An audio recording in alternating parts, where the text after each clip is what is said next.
Starting with the fact that your mounts and pets, well, first you're going to have to actually capture one. Let's say you do. Let's say you successfully capture one and you're trying to train it in some means. Well, doing so is usually going to take one empathy or persuasion plus presence or composure roll, depending on the methods you're using. You're not going to be doing this multiple times in one scene. This is probably going to be one use per scene, and if you do so, you can convert the hits you get on your roll, if you're successful, to train them in certain ways. So, for example, you can train animals, and this is all using the rules that are in Secrets of Calm and Chaos, to become assistance animals. They can basically make up for a sensory difference, a sense that you might lack, for example.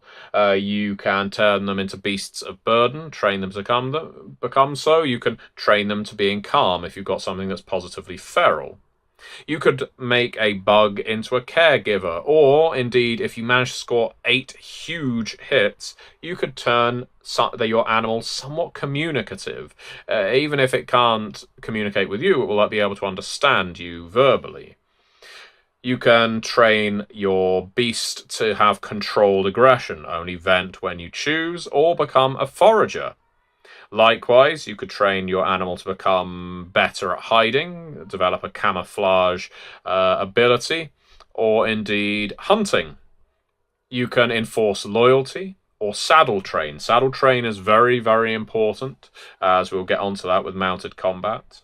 You could train your bug in search and rescue, in tunnel sense, so it always knows its way home, even if you end up stranded somewhere following a chaos storm. That's quite useful. Or overcoming bad habits. Each of these have different costs in the number of hits you need to achieve, so sometimes this is going to be something that you do over a course of scenes, maybe even over a calm season, or something that multiple characters in the group could contribute to if you're all trying to train the same enormous terror.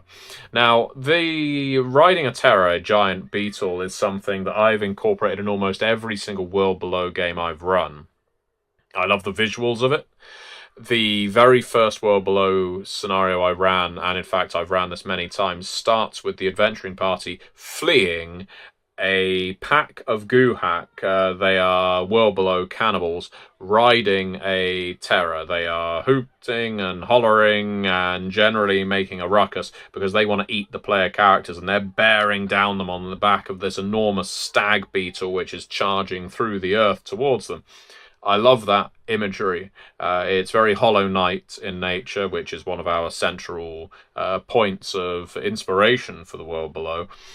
And ever since I started thinking of that, I wanted to have rules for it. And so there are now rules for it in Secrets of Calm and Chaos, as we'll get onto.